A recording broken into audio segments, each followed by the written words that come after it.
drama dan filem seram mempunyai kesan yang langsung terhadap akidah dan kepercayaan masyarakat, terutamanya apabila dia dihasilkan tanpa merujuk kepada prinsip ataupun asas-asas agama yang betul. Lalu konsep yang diperkenalkan di dalam filem dan drama ini, walaupun atas nama hiburan, ianya mungkin bertentangan dengan ajaran Islam. Bahkan kita tidak mahu dengan kebanjiran filem dan drama seram yang seperti ini, anak-anak kita yang merupakan sebahagian daripada penontonnya lebih kenal hantu berbanding dengan Tuhan.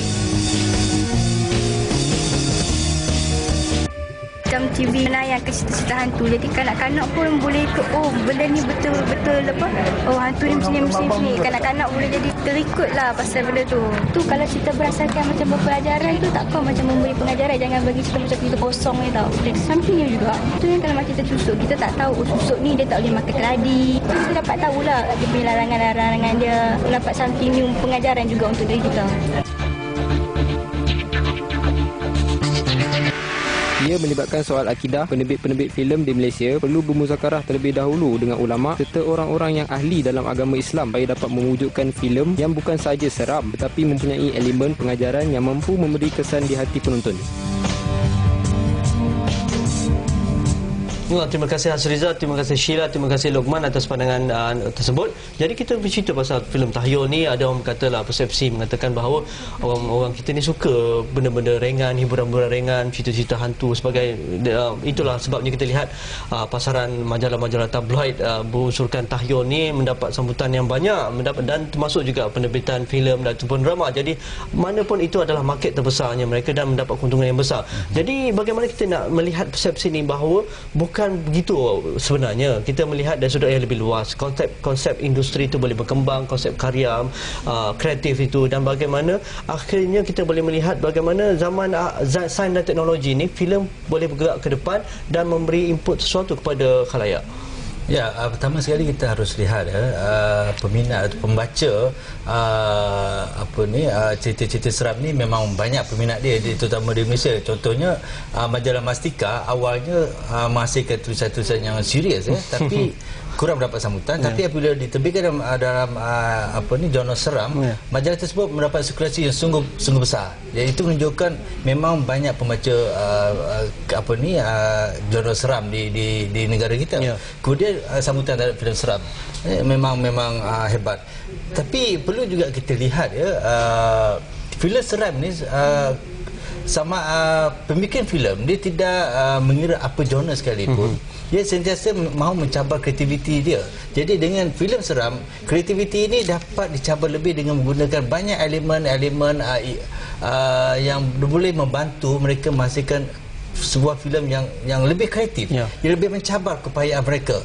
Jadi penggunaan special effect banyak digunakan dalam menghasilkan filem seram. Ini dapat membantu sedikit sebanyak pengalaman, meningkatkan kemahiran mereka. Dan kalau kita lihat secara lebih meluas, adakah filem-filem seram, filem tahyul ini yang dikatakan filem tahyul ini akan menyesatkan khalayak?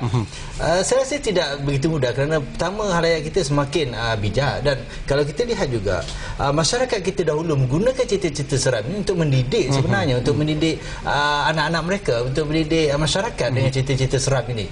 Jadi saya tak nampak kalau kita mengatakan membuat filem seram akan mudah menyesatkan khalayak, akan mudah menyebabkan khalayak berfikiran yang lain.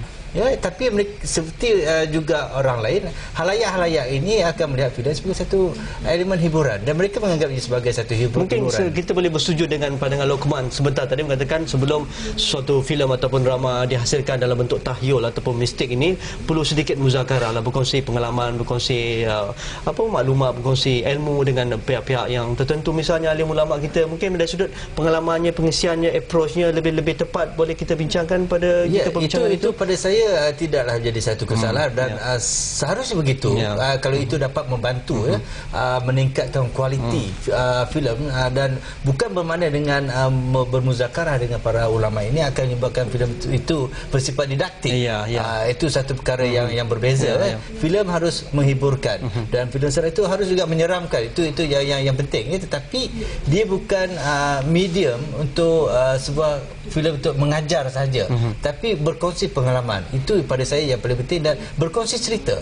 Kalau filem seram itu dapat membangkitkan khalayak dan meningkatkan industri ini, pada saya teruskan. bagaimana kita dapat meningkatkan taraf pemikiran penonton khalayak, kerana persepsi mengatakan bahawa kalau banyak kita tonton cerita seram ni, pemikiran kita rendah. Kalau kita tengok filem-filem berat misalnya yang science fiction ataupun science teknologi ataupun filem-filem dokumentari besar misalnya, itu adalah orang pemikirannya hebat, orang yang cukup luas dia punya knowledge ataupun pengetahuan tentang isu-isu global, isu semasa dan sebagainya. Apabila tapi dalam masa yang sama, saya rasa ada sesuatu yang positif juga perlu diterjemahkan, perlu diperlihatkan oleh filem-filem seram, kerana di situ juga boleh mencabar minda khalayak dan juga dapat mendapat ilmu yang baru. Ya, beginilah. Pada saya, kalaulah masyarakat kita terlalu dilambatkan dengan filem-filem seram sehingga menghasilkan filem-filem yang tidak berkualiti dari sudut pemikiran, bukan sahaja pemikiran masyarakat akan dikacaukan, malah industri filem itu sendiri akan merosot. Jadi dapat kita lihat di Indonesia contohnya yang banyak menghasilkan filem-filem seram pada tahun 70 dan 80-an. Antara sebab mengapa industri filem Indonesia merosot dan jatuh pada ketika itu bukan sahaja kerana filem-filem berunsur seks, tapi juga kerana filem-filem berunsur seram. Jadi kerana lambakan bermaksud menghimpunkan karya-karya yang tidak berkualiti. Jadi apa yang paling penting ialah mempelbagaikan. Sebab itu saya katakan tadi, bagaimana pemikiran filem kita dapat dicabar dengan karya-karya yang lebih baru, yang lebih menarik dan yang lebih baik, yang pelbagai. Kerana mereka harus melihat di luar itu. Seram pada hari ini bukan sahaja yang bersifat seram dan seperti mana kita lihat bersifat tradisi. Ya, kalau kita lihat filem Jangan Pandang Belakang itu filem seram daripada old school, dia bersifat tradisi. Tapi kalau kita lihat filem seram hari ini sudah tidak begitu lagi. Umpamanya The Sixth Sense umpamanya. Sudah bawa pendekatan yang baru terhadap konsep seram.